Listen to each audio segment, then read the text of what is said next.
Good afternoon. Pupunta tayong Sipalay mga kabahedor. Galing tayo ng Candone.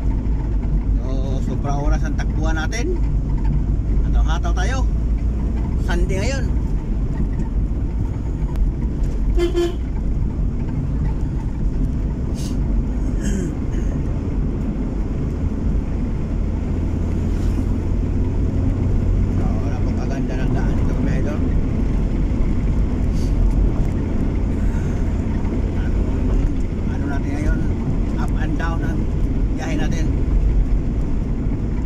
Akyat baba, liko-liko. Ayan lang ang trabaho natin na ito.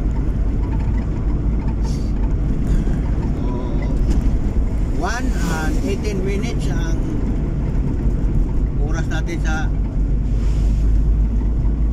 takbuhan. Pero kung hina ang takbo natin, makaabutan tayo ng 2 oras. Kasi hindi tayo kakata-kata, wala naman tayo ano dito, kasabayan kaya hataw-hataw natin, but careful pa rin. So hindi may iwasan, talagang palagi tayo nakaslow down kasi dami likuan.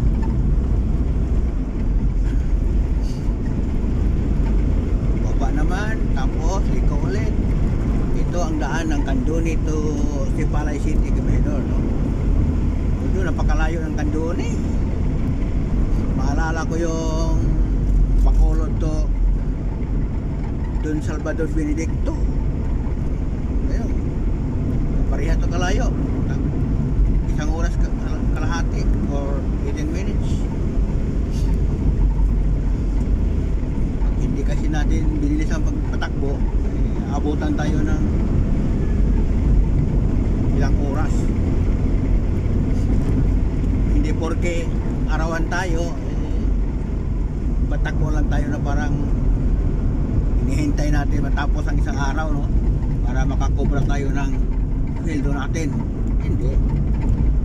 Kinakailangan, kung kumita man tayo, kikita rin ang kumpanya. Diba? At hindi naman masyado mabilis to. Ano lang, tamtaman lang. Pero kung ano talaga, pwede naman ibilis kasi magandang daan, bakit hindi? Basta mag-ingat lang palagi.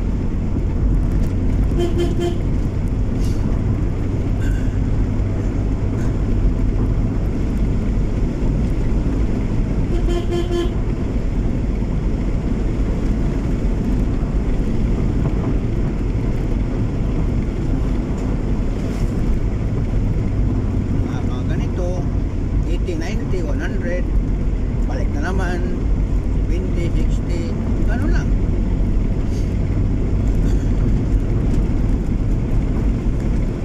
Pero kung straight ang daan, okay lang, palagi na lang 80 o 200, 90 to 100. Kaya dito tayo sa checkpoint. Dito natin